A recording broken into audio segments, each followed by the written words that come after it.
नमस्कार, ABC channel में आपका स्वागत है। मैं हूं सचिन श्रीवास्तव और आप मेरे साथ देखेंगे आजमगढ़ से जुड़ी खबरें। आइए नजर डाल लेते हैं आज की खास खबरों पर।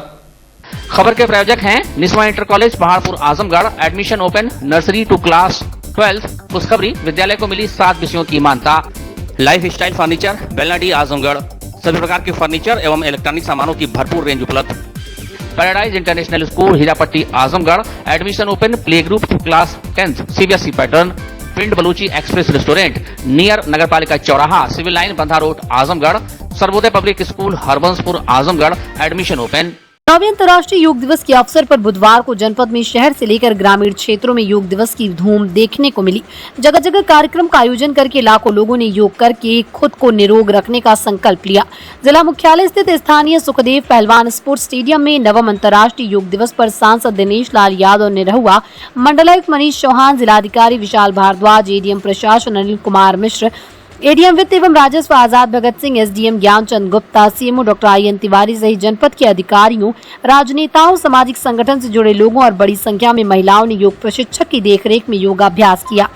दोनों हाथ को कंधे के सीध में उठाएंगे, दोनों हाथ को आपस में जोड़ लेंगे। श्वास को बाहर निकालते हुए हाथ को नीचे लाएंगे, पैर को नीचे लाएंगे।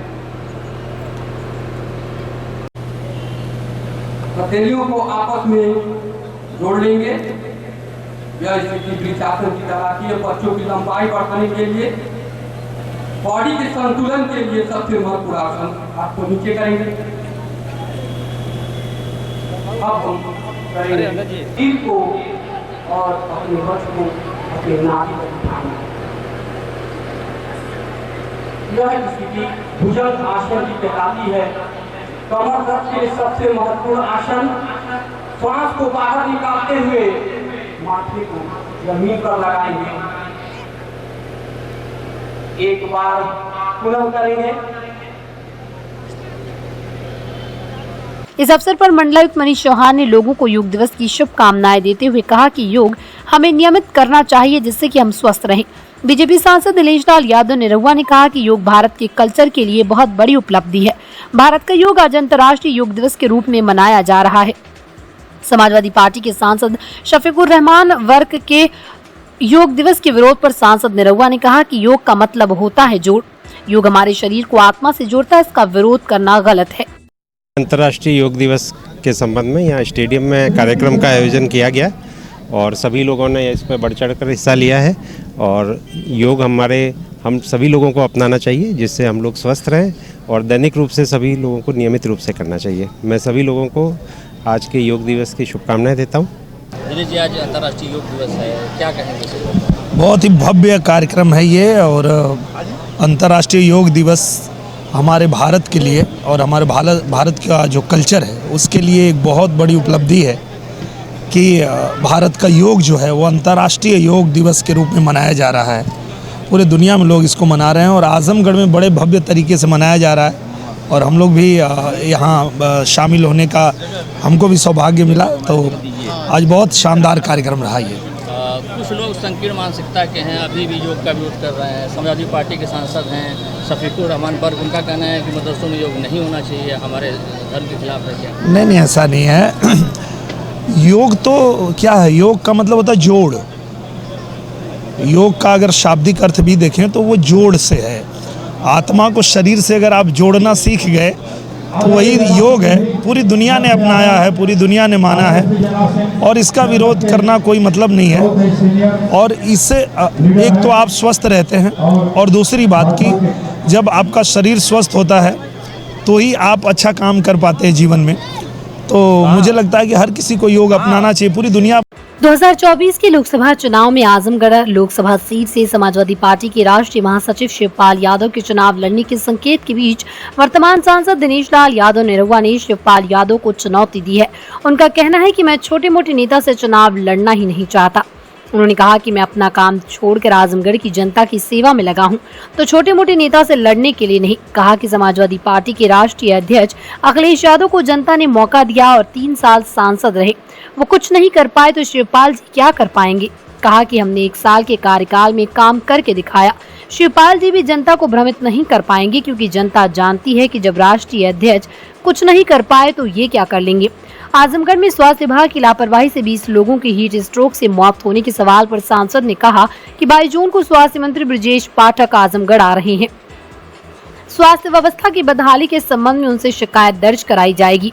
एयरपोर्ट को लेकर पूछे गए सवाल के जवाब में बीजेपी सांसद ने कहा कि आजमगढ़ में एयरपोर्ट ना बन पाए इसके लिए विपक्षी समाजवादी पार्टी पूरी कोशिश कर रही है और वो किसानों को गुमराह कर रही है। हम किसानों से बातचीत करके रास्ता निकालेंगे। कहा कि किसानों को 4 गुना मुआवजा मिल रहा है। समाजवादी पार्टी किसानों को भ्रमित करके आजमगढ़ में एयरपोर्ट बनने नहीं देना चाहती। दावा किया कि एयरपोर्ट आजमगढ़ में पास है और बनकर रहेगा। मुझे बहुत खुशी है। मैं किसी छोटे मोटे नेता से लड़ना भी नहीं चाहता हूँ, क्योंकि मैं इतना बड़ा अपना काम धाम छोड़ के अगर आजमगढ़ आता हूँ तो मैं छोटे मोटे नेता से लड़ने थोड़े आता हूँ। और दूसरी बात यह है कि जब सपा का राष्ट्रीय अध्यक्ष उनको आजमगढ़ ने मौका दिया, वो नहीं कुछ कर पाए तो ये क्या कर लेंगे। उनको 3 साल मौका दिया था आजमगढ़ ने राष्ट्रीय अध्यक्ष को, वो नहीं कुछ कर पाए। हम लोगों ने 1 साल में करके दिखाया। तो अब उनके ही पार्टी के अगर कोई और नेता आ रहे हैं, चाचा जी आ रहे हैं, तो चाचा जी भी यहाँ आके जनता को भ्रमित नहीं कर पाएंगे, क्योंकि जनता जान चुकी है कि जब राष्ट्रीय अध्यक्ष नहीं कुछ कर पाए तो ये क्या कर लेंगे। मुझे भी पता चला, भयंकर गर्मी थी कल तक। कल थोड़ी बारिश हुई तो थोड़ा शांत हुआ है मौसम, लेकिन इसके लिए जो भी कार्रवाई है वो हम लोग करेंगे। और ये है कि कूलर पंखा लोग घर से लेके जा रहे हैं, स्वास्थ्य विभाग लगाने में असमर्थ है, पानी नहीं मिल रहा है वहाँ पे। अगर ऐसी कोई भी स्थिति है तो हमारे जो स्वास्थ्य मंत्री हैं वो कल ही आ रहे हैं आजमगढ़ में, और हम लोग उनके संज्ञान में लाएंगे और जो भी असुविधाएं हो रही है उसको दूर करने का पूरा प्रयत्न करेंगे। क्या कार्यक्रम है स्वास्थ्य मंत्री का? स्वास्थ्य मंत्री जी कल आ रहे हैं आजमगढ़ में। कल एक बड़ी जनसभा है जिसको वो संबोधित करेंगे, और हम लोग बहुत खुश इसलिए भी हैं कि आजमगढ़ में स्वास्थ्य संबंधी बहुत सारी समस्याएं हैं जो हमारे भी संज्ञान में है, और वो हम उनके समक्ष रख के और उसको निदान कराने की कोशिश करेंगे। एयरपोर्ट को लेकर आपने बयान दिया कि संभव नहीं है। आपके कृषि मंत्री, प्रभारी मंत्री जी लेकर वो कह रहे हैं 500 करोड़ रुपये रिलीज हो चुका है, 90% काम पूरा हो गया। विरोधाभास क्यों आ रहा है? नहीं, विरोधाभास नहीं है। मेरा कहना ये है कि अंतर्राष्ट्रीय हवाई अड्डा आजमगढ़ को मिला है तो बनेगा ही, पर जो समाजवादी पार्टी के लोग हैं, जो विकास विरोधी लोग हैं, वो नहीं चाहते हैं कि आजमगढ़ में अंतर्राष्ट्रीय हवाई अड्डा बने।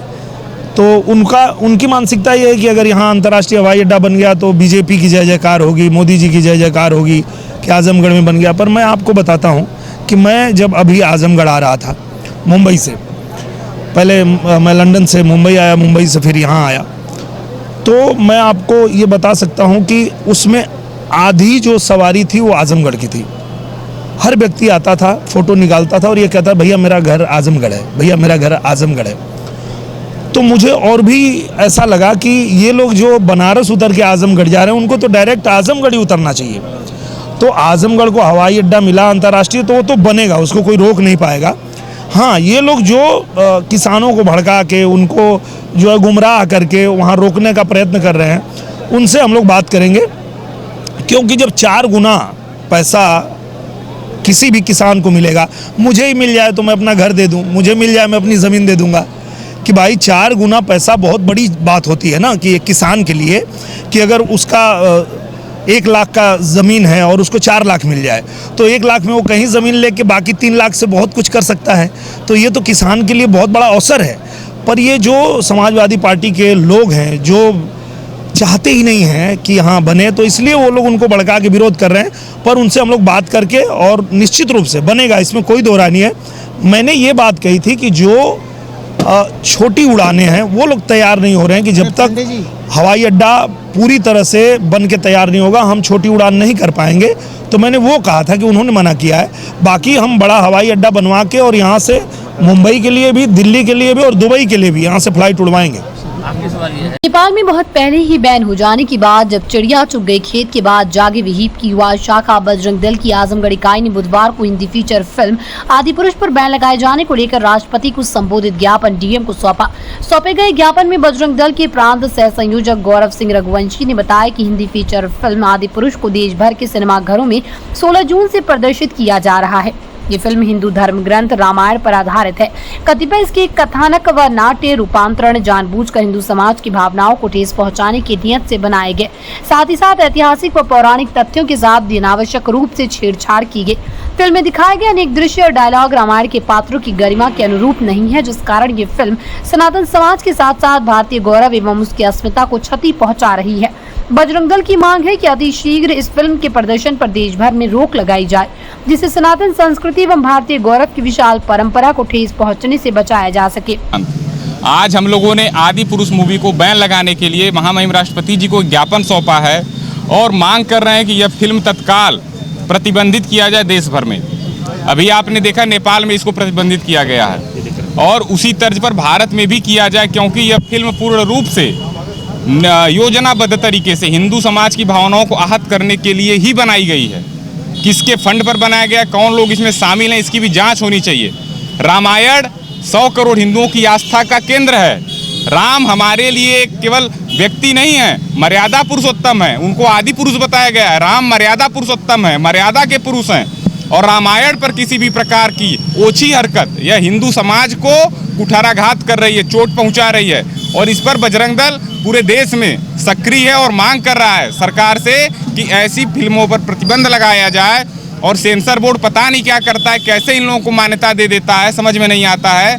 जब भी कोई हिंदू विरोधी फिल्म बनती है यह लोग तुरंत उसको मान्यता दे देते हैं। राम इस देश की आत्मा है, राम हमारे मर्यादा पुरुष हैं, राम हमारे आस्था के केंद्र हैं। और राम पर ऐसी फिल्म बनाई जा रही है वाहियात तरीके से जिसका कोई मतलब ही नहीं है। आप कोई भी कथा उठा करके देखिए, फिल्म में दिखाया जा रहा है हनुमान जी कह रहे हैं कि तेरा बाप सबकी लंका, क्या तेरे बाप की लंका जलेगी।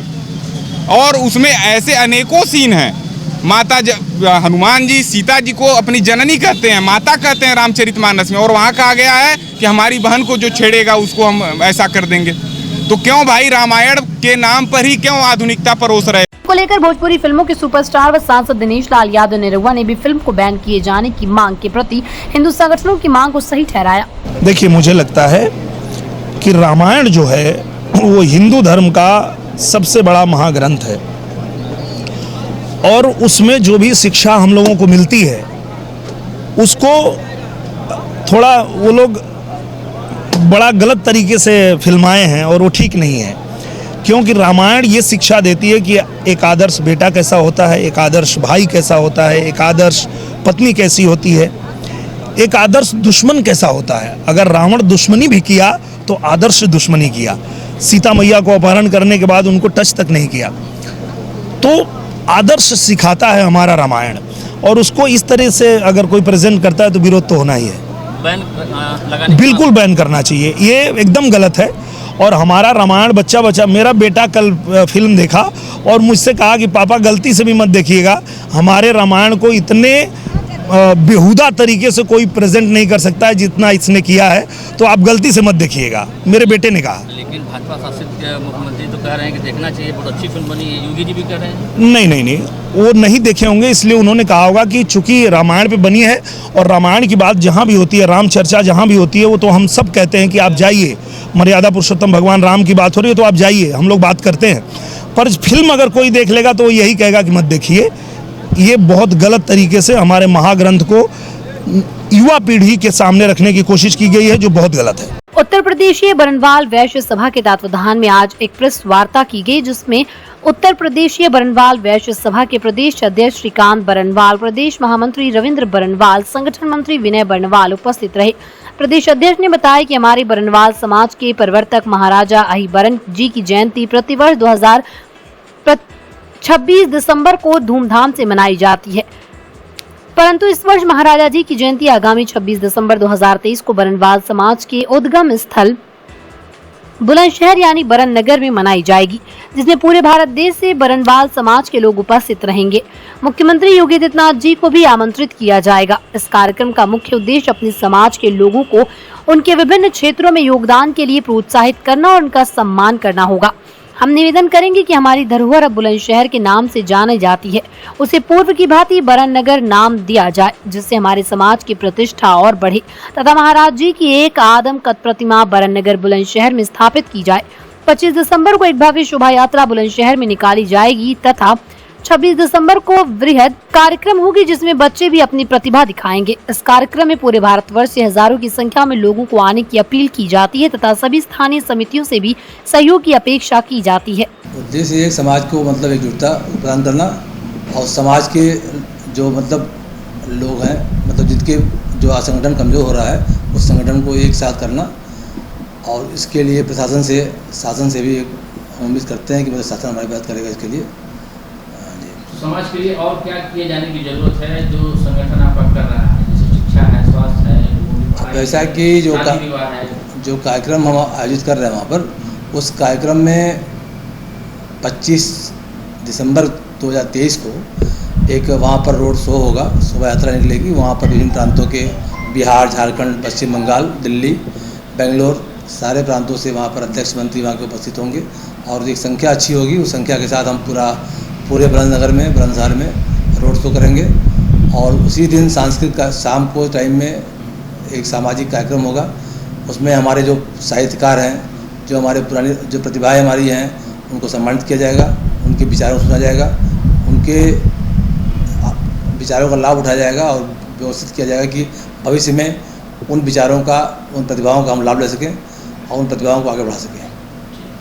और 26 दिसंबर है, 26 दिसंबर को हम एक प्रयास मेरा है और माननीय मुख्यमंत्री जी योगी आदित्यनाथ जी उस कार्यक्रम में उनको आमंत्रित करेंगे और आमंत्रित करने के बाद एक सांस्कृतिक कार्यक्रम होगा उस दिन और उसमें हम थोड़ा सा ये मांग करेंगे उनसे कि बुलंदशहर को जो उसका पुराना नाम है बरनगर, उसके नाम से उसका नाम रखें और एक आदमकद प्रतिमा महाराज अहिबरन जी की जिनकी बसाई नगरी है वो उस नगरी में आदमकद प्रतिमा लगाई जाए और साथ साथ हमारा एक समाज के लिए बड़ी विकट स्थिति है कि हम बहुत दिन से मांग कर रहे हैं कि हम पिछड़ा वर्ग आयोग में हमें स्थान मिले, वो भी स्थान के लिए उनसे प्रयास करेंगे। 6 महीने पहले आप लोग कार्यक्रम इस तरह की वादा कर रहे हैं, इसका मतलब क्या है? ये इस तरीके से हमारी कम से कम उत्तर प्रदेश में आज के समय में 100 समितियाँ काम कर रही हैं, संगठन काम कर रहे हैं, 102 संगठन काम कर रहे हैं। बाकी बिहार में भी संगठन अच्छा है, झारखंड में भी है, पश्चिम बंगाल में भी है, दिल्ली में भी है, बेंगलोर में भी है। तो संगठन को हम अभी से वार्ता एक देंगे, संदेश देंगे आपके चैनल के माध्यम से कि मतलब कि भाई इस तरह का कार्यक्रम होने जा रहा है, तो उससे हमारी एक लोगों में जागरूकता बढ़ेगी और एक गतिशीलता आएगी कार्यक्रम को मतलब अच्छे से। तकरीबन मैं समझता हूँ कि 10,000 से ऊपर 10,000 संख्या बढ़ जाएगी और उम्मीद करते हैं कि उतने लोग पहुँचेंगे और कार्यक्रम को अच्छी से। हम लोग हर साल अपने महाराजा अहिबरन जी की जयंती मनाते हैं जो कि 26 दिसंबर को पूरे भारत में एक साथ मनाया जाता है, एक ही दिन मनाया जाता है। और इस बार हम लोग प्रयास कर रहे हैं और पूरी तरह से हम लोग संकल्पित हैं कि इस बार 26 दिसंबर को जो महाराजा जी की जयंती मनाई जाएगी वो बुलंदशहर में मनाई जाएगी। हम लोगों की उद्गम स्थल जो है वो बुलंदशहर, पहले जिसका नाम बरनगर हुआ करता था, अब वो बुलंदशहर के नाम से जाना जाता है। वहाँ पे हम लोग अपनी महाराजा जी की जयंती मनाने की सोच रहे हैं और इसी के लिए हम लोग ये प्रेस कॉन्फ्रेंस बुलाए हैं और हम लोग इसके माध्यम से आप लोगों के माध्यम से ये लोगों को बताना चाहते हैं कि इसमें अधिक से अधिक संख्या में बरनवाल बंधु पूरे देश से इकट्ठा हों और राष्ट्रीय लेवल पे इसको खूब धूमधाम से मनाया जाए। तो राष्ट्रीय लेवल पे मनाने का क्या उद्देश्य है? पहले आप लोग जिला स्तर मनाते थे, इस बार राष्ट्रीय लेवल मना रहे हैं? नहीं, ये पूरे राष्ट्र में, पूरे देश में एक ही दिन मनाया जाता है और स्थानीय समितियां अपने अपने ज़िलों में इसको मनाती हैं। लेकिन इसको चूँकि हमारा उद्गम स्थल बरनगर ही है, बुलंदशहर ही है, तो हम लोग सोच रहे हैं कि इस बार हम लोग वहीं से अपना ये महाराजा जी की जयंती मनाएं और सारे लोग, सारे प्रदेश के लोग, सारे देश के लोग इकट्ठा हों और हम लोग अपने पूर्वजों का स्थान और वहाँ पे कुछ नया निर्माण करने की भी सोच रहे हैं कि कुछ नया निर्माण भी किया जाए वहाँ पे। जैसे महाराजा जी का जो एक आदमकद मूर्ति वहाँ पे लगाई जाए और उसको हम लोग प्रशासन से मांग कर रहे हैं कि हम लोग बुलंदशहर का नाम फिर से बरनगर करवाया जाए। इस प्रयास के यही सब हम लोगों की मांग है। इसी उद्देश्य से हम लोग वहाँ पे अहिबरन जयंती मनाने की सोच रहे हैं। आजमगढ़ के मेहनगर में स्थित एक प्राइवेट नर्सिंग होम में बीती रात प्रसूता की मौत होने के बाद परिजनों ने चिकित्सक पर लापरवाही का आरोप लगाकर हंगामा शुरू कर दिया। सूचना के बाद मौके पर पहुंची पुलिस और जब लोगों को शांत कराने का प्रयास किया तो परिजन व ग्रामीण आक्रोशित हो गए, जिसके बाद पुलिस ने लाठीचार्ज कर उन्हें खदेड़ लिया और शव को कब्जे में ले लिया। परिजनों का आरोप है कि चिकित्सक पर कार्रवाई न कर पुलिस ने परिजनों पर बल प्रयोग किया। मेहनगर के हटवा आईमा गांव निवासिनी अंजलि 3 माह की गर्भवती थी। बीमार होने पर परिजनों से लेकर मेहनगर कस्बे के एक निजी अस्पताल में उपचार के लिए भर्ती कराए, जहां चिकित्सकों ने उसका उपचार शुरू किया। बताया जा रहा है कि अत्यधिक रक्तस्राव के चलते अंजलि की हालत बिगड़ गई और शरीर पर छाले पड़ने लगे। परिजनों ने रेफर करने के लिए कहा तो डॉक्टर ने बताया कि गर्मी के कारण ऐसा हो रहा है, घबराने की जरूरत नहीं। इससे कुछ ही देर बाद अंजलि ने दम तोड़ दिया, जिसके बाद परिजन आक्रोशित हो गए। परिजन अस्पताल प्रशासन पर लापरवाही का आरोप लगाते हुए संचालिका को गिरफ्तार करने की मांग कर रहे थे। इसी दौरान सीओ लालगंज मनोज रघुवंशी भी मौके पर पहुंचे तो उनके परिजनों से कहासुनी हो गई। मामला बढ़ता देख पुलिस ने बल प्रयोग, हंगामा कर रहे लोगों को खदेड़ लिया और शव को कब्जे में लिया। पोस्टमार्टम हाउस पर पहुंचे परिजनों का कहना था कि वो शांतिपूर्ण ढंग से प्रदर्शन कर रहे थे, लेकिन पुलिस ने दुर्व्यवहार किया। सर, घटना हमारे पत्नी के पेट में हल्का दर्द हुआ तो हम दीक्षा नर्सिंग होम में उनको एडमिट कराए। तो वहाँ पे एडमिट कराने के बाद उन्होंने जांच शुरू किया। उसके बाद उन्होंने इंजेक्शन वगैरह लगाया, उनके शरीर पे छाले पड़ने लगे। हमारे परिजनों ने, हम भी घबरा के बोले हमें रेफ़र कर दीजिए। उन्होंने बोली कि गर्मी के कारण छाले हो रहे हैं, कोई घबराने की बात नहीं, रेफ़र नहीं की। उसके बाद उन्होंने मौके पर ही दम तोड़ दी। प्रेग्नेंट की थी वो? हाँ सर, प्रेग्नेंट भी थी। तो पुलिस यह बता रही है कि वो अबॉर्शन कराने आई थी। सर ऐसा तो हमसे सर कोई बातें नहीं हुई थी। पुलिस मारपीट भी हाँ सर, वहाँ पे 5 थाना आके सर हमारे ऊपर लाठी चार्ज करके और हमारे डेड बॉडी को लेके गए। हम लोग को भी लाठी चार्ज की, ज़बरदस्ती की है सर। सीओ सर आए थे और तहसीलदार साहब आए थे। सिंह नर्सिंग स्टेशन पे हम लोग पहुँचे 5:30 बजे। मृतक घोषित हो गए थे। उसके बाद पहुंचने के बाद वहाँ पे प्रक्रिया सब चला, ये थे मौके पे। उसके बाद डॉक्टर बुलाए, 2 डॉक्टराइन, 2 आदमी बाहर से बुलाए। उसको पूरे पकड़ 2 बदन पकड़ लिए थे। वो चिल्लाने लगे। ये गए मौके पे गए तो फिर दरवाज़ा खटखटाए, फिर दरवाज़ा खोले। 2 लोग जकड़ रखे थे उसको। फिर लास्ट में बोले कि तुम्हारे समझ में नहीं आ रहा है तो उसको रेफ़र करिए, मैं कहीं और लेके जा रहा हूँ। तो मौके पे वो रेफ़र किए। रेफ़र करने के बाद रेफ़र कर दिए, आते आते दम तोड़ दिए थे। पुलिस से भी आप लोगों को झड़प हुई थी? पुलिस से झड़प हुई। सीओ साहब आए, वहाँ पे मांग हुई कि सीओ साहब आएंगे, कप्तान साहब आएंगे, उसके बाद जो होगा पूरा मेरे को न्याय चाहिए। न्याय नहीं मिली। सीओ साहब आए, उसके बाद लाठी डंडा चार्ज किए। हम लोग बोले कि पार्टी नहीं जाने देंगे। फिर उसके बाद वो लाठी चार्ज करने के बाद फिर अपने ज़बरदस्ती माटी लेके चल दिए। हमारे थाने पे भी नहीं पहुंची माटी। उसके बाद 8-9 बजे हमारे यहाँ के विधायक जी आए, पूजा सरोवर। फिर उसके बाद आने के बाद 8-9 बजे बात हुई। उसके बाद पंचनामा बना, तब वो बॉडी आई यहाँ पे सदर। उनके सामने भी झड़प हुआ और झड़प हुआ था। 100-150 आदमी थे वहाँ पे मौके पे। इतने वो लाठी चार्ज किए सीओ साहब और हमारे तहसील मेहनगर के जो SDM हैं, तहसीलदार साहब, सभी लोग आए थे मौके पे। कुछ नहीं सुनवाई हुई। पर्यटन विभाग उत्तर प्रदेश, संस्कृति विभाग उत्तर प्रदेश, लोक एवं जनजाति कला एवं संस्कृति संस्थान, संस्कृति विभाग उत्तर प्रदेश तथा जिला प्रशासन आजमगढ़ के संयुक्त तत्वाधान में अयोध्या शोध संस्थान द्वारा 22-23 जून 2023 को आजमगढ़ जनपद में रामायण कॉन्क्लेव का आयोजन हो रहा है। रामायण कॉन्क्लेव के विविध कार्यक्रम का आयोजन हरियौत कला केंद्र, DAV PG कॉलेज आजमगढ़ और प्रतियोगिताएं राजकीय बालिका इंटर कॉलेज में होंगी। कार्यक्रम के नोडल अधिकारी अपर जिलाधिकारी वित्त एवं राजस्व आजाद भगत सिंह ने तैयारियों की समीक्षा की और जिलाधिकारी विशाल भारद्वाज द्वारा दिए गए निर्देशों के क्रम में समिति के सदस्यों के साथ बैठक कर योजना बनाई। उन्होंने बताया कि रामायण कॉन्क्लेव का उद्घाटन हरियौत कला केंद्र में 22 जून को पूर्वाह्न 11 बजे होगा। 2 दिनों के इस कार्यक्रम में रामायण से संबंधित संवाद, सांस्कृतिक कार्यक्रम, प्रतियोगिताएं और प्रदर्शनी का आयोजन होगा। 22 जून की शाम DAV PG कॉलेज में देश के प्रख्यात कलाकार गोविल के कार्यक्रम का आयोजन किया गया।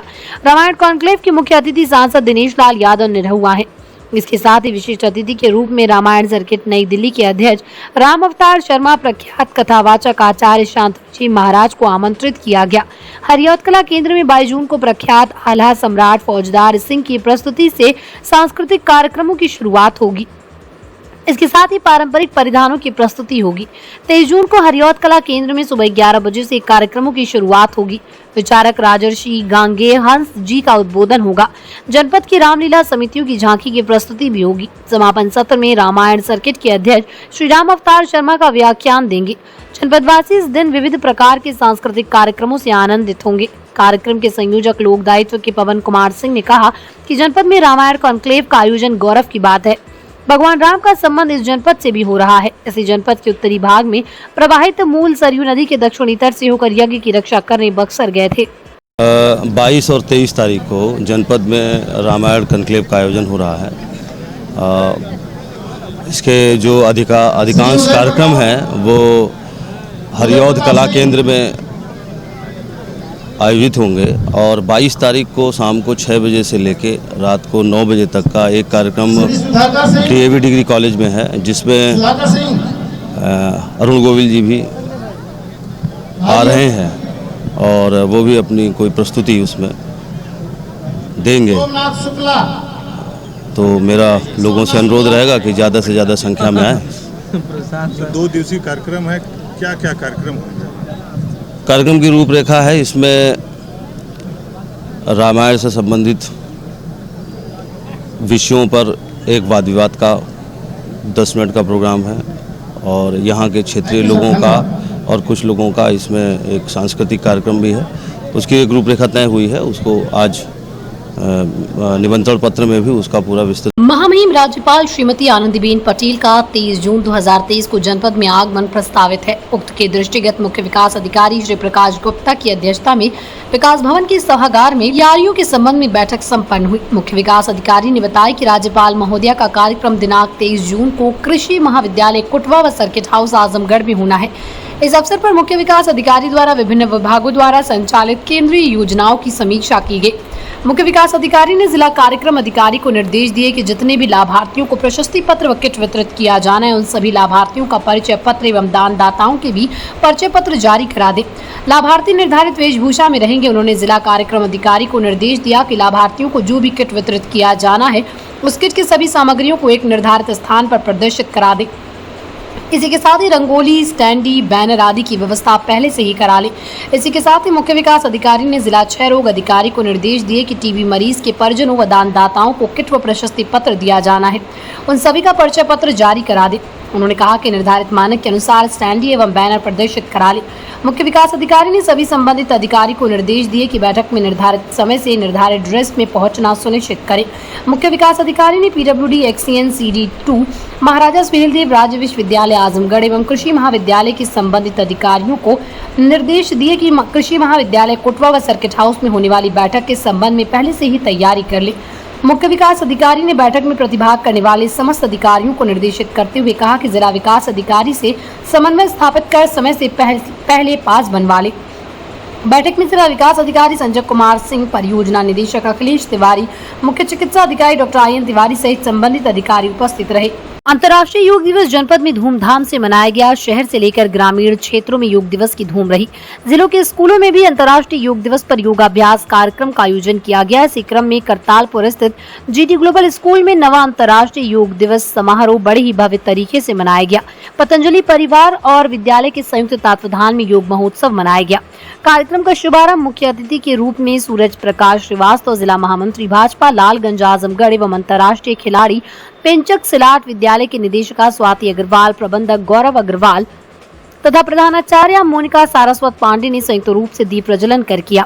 पतंजलि परिवार के अरुण यादव, राज्य महामंत्री भारत स्वाभिमान न्यास ने मुख्य अतिथि सूरज प्रकाश श्रीवास्तव को अंग वस्त्र प्रदान कर सम्मानित किया। सांस्कृतिक गतिविधियों के पश्चात सभी योग साधकों को राष्ट्र की स्वच्छता और प्रकृति पर्यावरण को संरक्षित रखने हेतु संकल्प कराया गया। तन, मन और इंद्रियों को एक करने के उद्देश्य से योगाभ्यास का प्रारंभ किया गया। पतंजलि परिवार के प्रशिक्षकों ने विभिन्न योग आसन और प्राणायाम का अभ्यास कराया। त्रिकोण आसन, ताड़ासन, भुजंगासन, शलभासन आदि आसन का अभ्यास कराया गया। योगाभ्यास के पश्चात मुख्य अतिथि सूरज प्रकाश श्रीवास्तव ने कहा कि योग के नियम का पालन और प्रतिदिन अभ्यास करके हम अपने स्वास्थ्य को बेहतर बना सकते हैं। उन्होंने कहा कि स्वस्थ शरीर में ही स्वस्थ मन का वास होता है। विद्यालय की निदेशिका स्वाति अग्रवाल ने बताया कि योग से न केवल व्यक्ति का तनाव दूर होता है बल्कि मन और मस्तिष्क को भी शांति मिलती है। योग बहुत ही लाभकारी है। प्रबंधक गौरव अग्रवाल ने बताया कि योग न केवल हमारे दिमाग मस्तिष्क को ही ताकत पहुंचाता है बल्कि हमारी आत्मा को भी शुद्ध करता है। आज बहुत से लोग मोटापे से परेशान हैं, उनके लिए योग बहुत ही फायदेमंद है। विद्यालय के प्रधानाचार्य मोनिका सारस्वत पांडे ने अपने उद्बोधन में कहा कि योग का शब्द का उद्भव संस्कृत के युज धातु से हुआ, जिसका अर्थ है शारीरिक और मानसिक शक्तियों का संयोग। योग एक अभ्यास है जो मानसिक, शारीरिक, आध्यात्मिक और सामाजिक स्वास्थ्य को बनाए रखता है। वहीं सिधारी स्थित महादेवी हायर सेकेंडरी स्कूल में अंतर्राष्ट्रीय योग दिवस के अवसर पर एक दिवसीय योग प्रशिक्षण का आयोजन किया गया। इसमें छात्र छात्राओं के अलावा विद्यालय के प्रबंधक, प्रधानाचार्य व उप प्रधानाचार्य व समस्त अध्यापक अध्यापिकाओं ने एक जगह एक साथ योगाभ्यास किया। योग प्रशिक्षण की शुरुआत त्रिभुवन प्रसाद मौर्य, योग प्रशिक्षक एवं स्पर्श मदेशिया योगा ट्रेनर, विद्यालय के प्रबंधक डीपी मौर्य, प्रधानाचार्य रामनयन मौर्य एवं उप प्रधानाचार्य SN यादव ने सर्वप्रथम मां सरस्वती जी की प्रतिमा पर माल्यार्पण कर किया। विद्यालय के प्रबंधक डीपी मौर्य ने बताया कि योग हमारे जीवन की बहुत ही जरूरी है, क्योंकि योग से हमारा शरीर स्वस्थ रहता है और स्वस्थ शरीर में स्वस्थ मस्तिष्क का निवास होता है। इसलिए हम लोगों को योग जरूर जीवन में अपनाना चाहिए। मैं धन्यवाद देता हूँ अपने योग प्रशिक्षकों का, जिन्होंने आज अंतर्राष्ट्रीय योग दिवस के अवसर पर हमारे विद्यालय में आकर सभी को योगाभ्यास कराया। जनपद में जहानगंज क्षेत्र के धनुआ स्थित SKD विद्या मंदिर में योग दिवस के अवसर पर छात्र छात्राओं ने योग की बारीकियां सीखते हुए इसे दैनिक जीवन में अपनाने का संकल्प लिया। देश के जाने माने आध्यात्मिक गुरु, मोटिवेशनल स्पीकर, कथावाचक शांतनु जी महाराज के सानिध्य में आयोजित इस कार्यक्रम में काफी संख्या में उपस्थित होकर क्षेत्रीय गणमान्य लोगों ने भी करे योग, रहे निरोग के जीवन सूत्र को अपनाया। कार्यक्रम की शुरुआत मां सरस्वती के चित्र पर माल्यार्पण और दीप प्रज्वलन से हुई। इसके पश्चात शांतनु जी महाराज ने योग की बारीकियों से लोगों को अवगत कराया। अपने उद्बोधन में उन्होंने कहा कि प्राचीन भारत के ऋषि मुनियों के जीवन जीने की जो कला विकसित की थी, उसको लोग उपेक्षित करने लगे थे। लंबे समय तक गुलाम रहने के कारण भारत के लोगों में जो हीन भावना पैदा हुई, उसी का परिणाम है कि अपनी अच्छी चीजों को भी लोग खराब समझने लगे थे। योगाचार्य महर्षि पतंजलि ने योग सूत्र के माध्यम से संसार को जो कुछ दिया वो अद्वितीय है। योगस्य चित्त वृत्ति निरोध जिसके समझ में आ गया, वो आज की इस भागदौड़ वाली जिंदगी में भी नहीं भटकेगा। इस योग पर कोई ध्यान नहीं दे रहा था, लेकिन पश्चिमी देश ने जब इस योगा नाम से अपनी जीवन शैली में अपना लिया तो अपने देश के लोगों को इसकी महत्ता का पता चला। अपनी गौरवशाली अतीत से प्राप्त चीजों का महत्व समझते हुए भारत आज विश्व गुरु बनने की राह पर खड़ा है। सूर्य नमस्कार पर प्रकाश डालते उन्होंने कहा कि ये एक ऐसी विधा है जिसके माध्यम से अपने शरीर को पूरी तरह से साधा जा सकता है। छात्र छात्राओं के विभिन्न जिज्ञासाओं का समाधान भी उनके द्वारा किया गया। योग शिक्षक रवि यादव ने विभिन्न योगासनों से छात्रों को अवगत कराया। विद्यालय के संस्थापक विजय बहादुर सिंह ने उपस्थित सभी लोगों को धन्यवाद देते हुए योग के महत्व को बताया। आजमगढ़ के महिला अस्पताल का विवादों से पुराना नाता रहा है। कारण एक है अवैध वसूली, लेकिन इस बार अवैध वसूली का आरोप कोई मरीज या उसके तीमारदार नहीं बल्कि खुद स्वास्थ्य विभाग में तैनात आशाओं ने लगाया और महिला अस्पताल में प्रदर्शन कर स्टाफ नर्स को हटाने की मांग की। महिला अस्पताल में आज आशाओं ने हंगामा मचाया। दरअसल आशा सुभावती का आरोप था कि स्टाफ नर्स स्मिता राय मरीजों से अवैध धन की उगाही करती हैं। इसको लेकर उनमें तू मैं हो गई तो उन्होंने CMS से उसकी शिकायत की।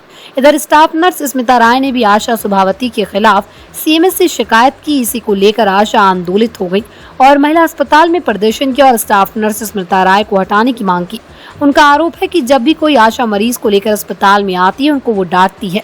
यही नहीं, मरीज से 2-3 हजार की वसूली करती है। आने के बाद क्या होता है कि जो भी स्टाफ नर्स हैं वो तो सही हैं, लेकिन इसमें एक गलत स्टाफ नर्स है जो कि स्मिता राय है। वो कहती है मरीजों से कि आशा को लेकर क्यों आए हैं, क्योंकि आशा पैसा नहीं देने देगी।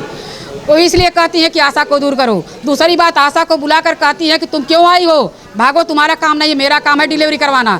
अरे तुम अगर डिलीवरी करवाना तो हमारा काम है तो गांव से ढोकर लाना, 3-4 जांचें करवाना, उनको इंजेक्शन लगवाना, सारी जिम्मेदारी तो आशा की भूमिका है। यहाँ तक ले आने की जिम्मेदारी आशा की है। तुम तो यहाँ आएंगे मरीज तब तो जाकर के डिलीवरी करवाओगी। तुम ऐसा क्यों कहती हो? और हमारे आने के बाद आपको जब सुन ली हो कि हम आ गए हैं, तुम ड्यूटी छोड़कर भागी क्यों हो? स्मिता राय मुर्दाबाद, स्मिता राय को सस्पेंड करो। हम चाह रहे हैं कि इसको यहाँ से निकाल करके या तो सस्पेंड कर दिया जाए यहाँ से, या तो इसका ट्रांसफर यहाँ से कहीं और कर दिया जाए। डिमांड की जाती है आप लोगों से कितने पैसे की, मरीज से कितने? 2000 से लेकर 3000 तक में मांगे हो जाती है। 3000 और लोग नहीं कहते हैं, ये डंके के चोट पे कहती है। इतना ही नहीं, बाकी स्टाफ नर्सों से भी लड़ती हैं ये। वहीं सीएम का कहना है कि आशाओं के आरोपों की जांच के लिए उन्होंने सीएमओ को लिखा। वहीं स्मिता राय के आरोपों की जांच के लिए कमेटी का गठन किया गया। उनका कहना है कि अवैध वसूली के संबंध में जब मरीजों से पूछती हैं तो उनका कहना होता है कि वो खुशी से दे रही हैं, मरीज शिकायत भी नहीं करते। दूसरे के खिलाफ दिया है, स्मिता राय ने हमको आशा के खिलाफ दिया है और आशाओं के खिलाफ स्मिता राय ने लिख के दिया है और आशाओं ने स्मिता राय के खिलाफ दिया है। जो आशाओं ने स्मिता राय के खिलाफ दिया वो हमने जांच कमेटी यहाँ बिठा दी और जो मतलब आशाओं की शिकायत स्मिता राय ने लिखी है वो मैंने सीएमओ को फॉरवर्ड कर दी, क्योंकि आशा तो मेरी कर्मचारी नहीं है कि मैं उसके अगेंस्ट कुछ कर सकती हूँ। तो वो सीएमओ साहब को फॉरवर्ड कर दिया कि भाई आशा आपकी कर्मचारी है, आप देखिए इस मैटर में। स्मिता राय का क्या आरोप? अरे वो उसने कुछ उल्टा सीधा बकवास किया था। वो क्या नाम है आपकी, आशा सुभावती ने उनसे, है ना, वही सब लिखा पड़ी खाली फालतू की। तो मैडम इस समय स्मिता राय फरार है, तो आप कैसे देख लें? फरार है? अच्छा, घर चले गए वो, मतलब ये सब देख के मॉल चली गई होंगी। अभी तो सुबह से ड्यूटी पे ही थी। हाँ, तो ड्यूटी पे ही थी। हाँ, इस तरह के आरोप में मैडम, इस तरह आम आदमी इस सदर हॉस्पिटल में उम्मीदें लेकर आता है, अगर 2000 रुपये की डिमांड की जा रही है और आपके संज्ञान में तो आपने पहली कार्रवाई की। देखिए मेरे संज्ञान में 2000 रुपये 3000 रुपये की नहीं है, ये सब मेरे संज्ञान में नहीं है। हाँ, ये लोग लेते हैं और जब हम लोग मरीजों से पूछते लिख के दो तो बोलते हैं हमने खुशी में दी। हमने अपनी खुशी से दिया तो क्या करें बताइए। कोई अगर लिख के हमें शिकायत देगा कि ये वो, तभी तो मैं कुछ करूँगी ना। बोलेंगे हमने खुशी में दिया तो हम क्या करें।